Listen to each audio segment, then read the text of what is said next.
Laws of motion chapter में हमने कई सारे फंडामेंटल फोर्सेज के बारे में पढ़ा था और उसके बाद कुछ डिपेंडेंट फोर्सेज पढ़े थे, जैसे टेंशन, नॉर्मल, है ना। और कहा था एक फ्रिक्शन फोर्स भी होता है जो कि काफ़ी इंपॉर्टेंट है, बार बार यूज में आता है ना। वो फोर्स हम लोग अब पढ़ने जा रहे हैं। ये पूरा चैप्टर जो है फ्रिक्शन फोर्स पर डिवोटेड है। तो हम लोग क्या करेंगे, फ्रिक्शन के बारे में कुछ इंपॉर्टेंट पॉइंट्स पहले सीखते हैं कि फ्रिक्शन फोर्स कब एक्ट करता है ना। Friction force it acts when there is acts when either there is relative motion between two surfaces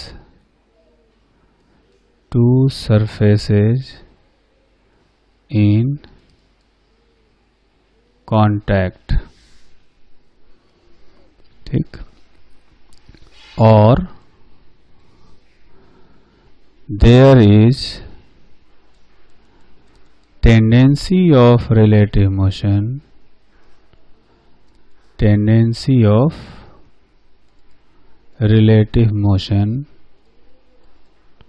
between two surfaces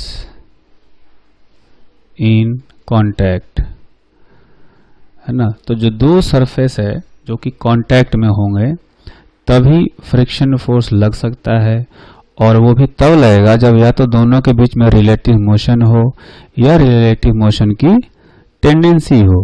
तो अगर इसको एक फिगर से समझें कि एक ब्लॉक ये है और उसके नीचे एक ब्लॉक रखा हुआ है, ठीक। अब इसमें से ऊपर वाला जो ब्लॉक है ये जा रहा है 2 मीटर पर सेकेंड से, नीचे वाला जा रहा है 3 मीटर पर सेकेंड से, है ना। तो चूंकि दोनों के बीच में रिलेटिव मोशन आ गया इसलिए इनके बीच में फ्रिक्शन फोर्स लगेगा, ठीक। और एक ऐसा भी होता है जब कोई इंक्लाइन प्लेन पर एक ब्लॉक रखा हो, एक इंक्लाइन प्लेन पर ब्लॉक रखा है ना, और ये इंक्लाइन प्लेन है, यहाँ पर ब्लॉक जो है वो रेस्ट पर है और ये इंक्लाइन प्लेन तो रेस्ट पर रहेगा ही। तो देखेंगे कि यहाँ पर इसका वेट का एक कंपोनेंट आएगा mg sin थीटा, ठीक। तो चूंकि इस इंक्लाइन प्लेन और ब्लॉक के बीच में कोई रिलेटिव मोशन नहीं है, यानी ये ब्लॉक रुका हुआ है, तब कोई ना कोई फ्रिक्शन फोर्स यहाँ पर लग रहा होगा अपोजिट डायरेक्शन में, जो कि इसके mg sin थीटा वाले कंपोनेंट को बैलेंस कर रहा है ना। तो यहाँ देखेंगे कि यहाँ पर जो ब्लॉक है उसका कोई रिलेटिव मोशन नहीं है, लेकिन रिलेटिव मोशन की टेंडेंसी है। टेंडेंसी इसलिए है क्योंकि एक mg sin थीटा फोर्स लग रहा है, तो ये स्लिप होना चाहता है नीचे। जैसे स्लिप होना चाहता है तो यहाँ पर फ्रिक्शन फोर्स आ जाता है। यहाँ पर रिलेटिव मोशन था इसलिए फ्रिक्शन आया। अगर ऐसा हो कि अगर रिलेटिव मोशन नहीं हो, जैसा कि हम यूं कहें कि अपने पास दो ब्लॉक दे दिए गए, है ना, एक ब्लॉक हो गया A और दूसरा ब्लॉक हो गया B। दोनों की जो वेलोसिटी है वो इक्वल मान लेते हैं। ये भी 2 मीटर पर सेकेंड से चल रहा है, ये भी 2 मीटर पर सेकेंड से चल रहा है और कोई फोर्स नहीं है ना। तो यहाँ पर इनके बीच में जो फ्रिक्शन फोर्स होगा वो 0 हो जाएगा। तो फ्रिक्शन फोर्स नहीं आएगा अगर रिलेटिव मोशन की टेंडेंसी भी नहीं हो या रिलेटिव मोशन भी नहीं हो, ठीक। तो ये एक इम्पॉर्टेंट पॉइंट हो गया। जो दूसरा पॉइंट है इम्पॉर्टेंट पॉइंट, वो हम लोग ऐसे याद रखेंगे जो कि पहले पॉइंट से रिलेटेड ही है। पहले पॉइंट में ये बताया गया कि टू सरफेसेज इन कांटेक्ट, मतलब ये है कि जब दो सरफेस कांटेक्ट में होंगे तभी फ्रिक्शन फोर्स लगता है। दूर दूर से फ्रिक्शन फोर्स कभी नहीं लग सकता, है ना। तो कह सकते हैं friction force acts when two objects are in contact, जब कांटेक्ट में होंगे तब फ्रिक्शन फोर्स लगेगा। थर्ड पॉइंट है friction force arises due to two reasons, है ना। ये दो कारणों से फ्रिक्शन फोर्स लगता है। पहला कारण तो ये है कि दो सरफेस जो होते हैं उनके बीच में जो इलेक्ट्रोमैग्नेटिक फोर्स लगता है ना, due to electromagnetic forces between charges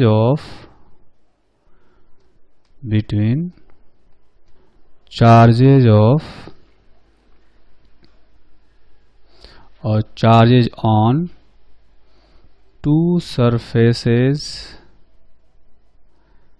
in contact, जो दो सरफेस कांटेक्ट में होते हैं उन पर चार्जेज भी कई बार इंड्यूस हो जाते हैं, और सरफेस पर जो चार्जेज होते हैं उनके बीच में इलेक्ट्रोमैग्नेटिक फोर्स होता है, उसके कारण से ये फ्रिक्शन फोर्स आता है। और इसका जो दूसरा रीज़न है वो दूसरा रीज़न ये है due to interlocking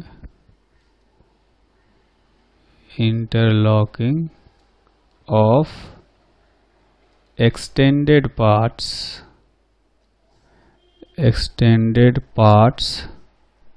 of two surfaces in contact।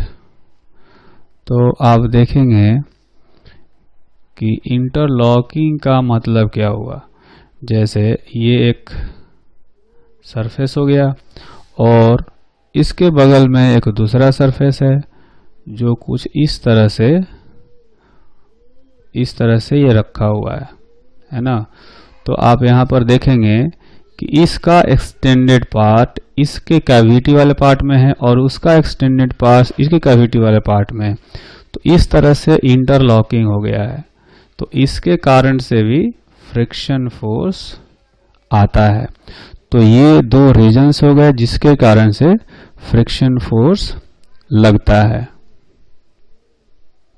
Next important point है फ्रिक्शन के बारे में, वो ये है कि friction force acts parallel to the two surfaces in contact, parallel to the two surfaces in contact। तो अगर हम लोग फिगर बना करके समझें कि जो दो सरफेस है, सपोज ये एक ब्लॉक है और दूसरा ब्लॉक ये है, फिर ये ब्लॉक ए हो गया और ये बी हो गया। तो ऐसा होगा कि ब्लॉक ए पर अगर ब्लॉक ए और बी दोनों कांटेक्ट में यहाँ पर, तो इनका जो कांटेक्ट सरफेस है वो बिल्कुल हॉरिजॉन्टल है, ये कांटेक्ट सरफेस है। तो इसके पैरेलल जो है वो फ्रिक्शन फोर्स लगता है। तो ऊपर वाले पर अगर ऐसा मान लें कि ब्लॉक ए पर इधर की तरफ लग रहा है फ्रिक्शन, तो ब्लॉक बी पर आगे की तरफ लगेगा, ठीक। लेकिन सरफेस ऑफ कांटेक्ट के पैरेलल लगता है। ये हो गया अपना फोर्थ पॉइंट, ठीक। नेक्स्ट पॉइंट होता है कि friction force on to surfaces in contact have equal magnitude but opposite in direction, opposite in direction, है ना। आप देखेंगे जैसे यहाँ फिगर बनाया है कि अगर A पर फ्रिक्शन फोर्स पीछे लग रहा है तो B पर आगे की तरफ लगेगा। अगर यहाँ पर हम ऐसे फिगर बनाकर समझें कि मान लेते हैं अपने पास दो ब्लॉक है, एक है A, एक है B और एक ग्राउंड सरफेस V है। तो अगर यहाँ पर फ्रिक्शन फोर्स का डायरेक्शन दिखाया जाए, अलग अलग इनका डायग्राम बना करके, तो एक ब्लॉक हो गया A, फिर दूसरा ब्लॉक हो गया B और तीसरा जो है ग्राउंड सरफेस है ये हो गया।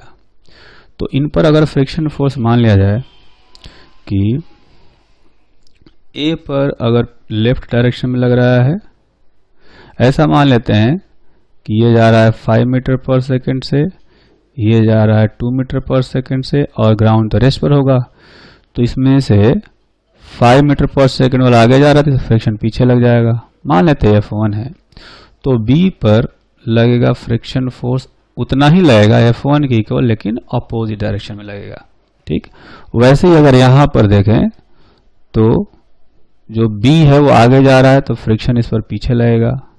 तो यहाँ पर फ्रिक्शन अगर F2 लगेगा तो उसके कांटेक्ट में ये और ये सरफेस है, तो इसके कांटेक्ट में तो यहाँ पर फ्रिक्शन फोर्स लगेगा F2। मैग्नीट्यूड देखेंगे कि इन दोनों का इक्वल है, डायरेक्शन अपोजिट है ना। ये F2 और F2 का मैग्नीट्यूड इक्वल, डायरेक्शन अपोजिट। फिर ये और ये सरफेस कांटेक्ट में है तो इन पर फ्रिक्शन फोर्स का मैग्नीट्यूड इक्वल और अपोजिट है। ठीक, अच्छा, इसके बाद एक और इम्पॉर्टेंट पॉइंट है, उसको हम लोग समझेंगे। ये पॉइंट है 6 पॉइंट। ये कहता है कि friction force always opposes the relative motion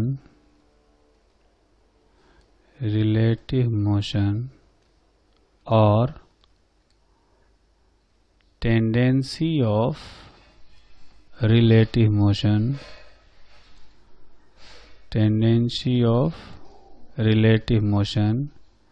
between the two surfaces in contact, है ना। जो दो सरफेस होते हैं उनके बीच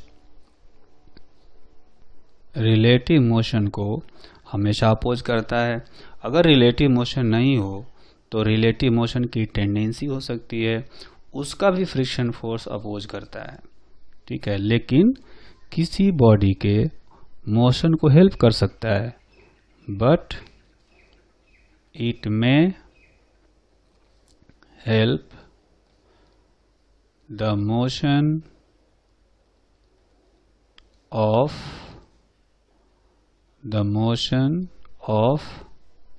एन ऑब्जेक्ट। ठीक, जैसे हम बात करें कि अपने पास दो ब्लॉक है ना, तो ये ब्लॉक एक हो गया A और दूसरा हो गया B। ठीक, अगर ऐसा हो कि इनमें से ऊपर वाला ब्लॉक तेज चल रहा है या स्लो चल रहा है, मान लेते हैं 2 मीटर पर सेकेंड से चल रहा है, और ये जो है ये 5 मीटर पर सेकेंड से चल रहा है। ठीक, तो जो ऊपर वाला ब्लॉक है आप देखेंगे कि उस पर जो फ्रिक्शन होगा वो आगे की तरफ लगेगा, है ना, क्योंकि कहा गया कि रिलेटिव मोशन को अपोज करता है। तो अगर फ्री बॉडी डायग्राम बना करके देखें, ये A है, ये हो गया B और ये हो गया C। तो एक दूसरे का रिलेटिव मोशन देखना होता है।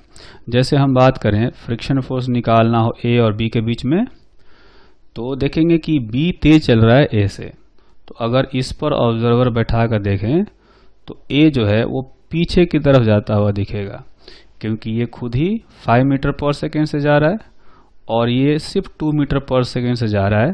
तो इस ऑब्जर्वर को ये ए जो है पीछे छूटता हुआ दिखेगा, यानी कि लेफ्ट में जाता हुआ दिखेगा, इसलिए इस पर जो फ्रिक्शन आएगा वो आगे की तरफ आएगा। ठीक, अगर ऊपर वाले पर आगे आएगा तो उसके जस्ट नीचे बी वाले पर जो है वो फ्रिक्शन फोर्स पीछे की तरफ आ जाएगा। ठीक, तो आप देखेंगे कि ये रिलेटिव मोशन को अपोज करता है, क्योंकि इसके रिस्पेक्ट में ये ब्लॉक पीछे जा रहा था तो फ्रिक्शन आगे आ गया। अब ए के रिस्पेक्ट में जो बी होगा वो इधर जा रहा होगा, है ना, क्योंकि अगर ए पर ऑब्जर्वर बैठाया जाए तो ये खुद ही स्लो है और ये फास्ट है, तो इसके रिस्पेक्ट में ये आगे जा रहा होगा इधर, तो फ्रिक्शन फोर्स पीछे लग गया, तो रिलेटिव मोशन को अपोज कर रहा है ना। लेकिन आप देखेंगे कि जो ब्लॉक ए है उसके मोशन को ये हेल्प भी कर रहा है, क्योंकि इसकी वेलोसिटी जिधर है उसी डायरेक्शन में फ्रिक्शन फोर्स आया है, तो ए का मोशन को हेल्प कर रहा है लेकिन उसके रिलेटिव मोशन को अपोज कर रहा है। उसी तरह से बी के मोशन को ये अपोज कर रहा है। 5 मीटर पर सेकेंड वेलोसिटी थी राइटवर्ड डायरेक्शन में, फ्रिक्शन फोर्स आ गया लेफ्टवर्ड डायरेक्शन में, तो ये फ्रिक्शन अपोज कर रहा है। ठीक, अच्छा अब देखते हैं यहाँ पर इन दोनों के बीच में फ्रिक्शन देखना हो तो ऑब्जर्वर यहाँ बैठा सकते हैं। तो ग्राउंड के रेस्पेक्ट में ये 5 से आगे जा रहा है तो यहाँ पर फ्रिक्शन फोर्स पीछे लगेगा, मान लेते F2 लगता है तो ग्राउंड पर F2 इधर लगेगा। ठीक, अब यहाँ पर देखेंगे कि B का जो मोशन है वो राइटवर्ड डायरेक्शन में है जबकि फ्रिक्शन लेफ्टवर्ड में लग रहा है, तो इसके मोशन को ये अपोज कर रहा है, ए के मोशन को हेल्प कर रहा है, लेकिन रिलेटिव मोशन को हमेशा ही अपोज कर रहा है। ग्राउंड के रेस्पेक्ट में इसका रिलेटिव मोशन आगे है, फ्रिक्शन फोर्स पीछे आ गया है। अगर इसके रेस्पेक्ट में देखें, बी के रेस्पेक्ट में ग्राउंड पीछे जा रहा होगा क्योंकि बी खुद ही 5 से आगे जा रहा है इधर, तो ग्राउंड पीछे जा रहा होगा तो फ्रिक्शन उसके अपोजिट यानी राइटवर्ड डायरेक्शन में लगेगा, इसलिए कह सकते हैं कि रिलेटिव मोशन को अपोज करता है। लेकिन किसी के मोशन को हेल्प भी कर रहा है, किसी के मोशन को अपोज भी कर रहा है, लेकिन रिलेटिव मोशन को हमेशा ही अपोज कर रहा है। जैसा कि कई बार आप देखेंगे हम लोग चलते हैं तो हम लोग के चलने में फ्रिक्शन फोर्स हेल्प करता है, फिर रुकने में भी हेल्प करता है। अगर फ्रिक्शन नहीं हो तो हम लोग आगे की तरफ नहीं चल पाएंगे, फ्रिक्शन फोर्स ही हमें आगे की तरफ ले जाने के लिए एक्सेलरेशन देता है। जब हमें रुकना होता है तो फ्रिक्शन फोर्स उल्टा भी लग जाता है।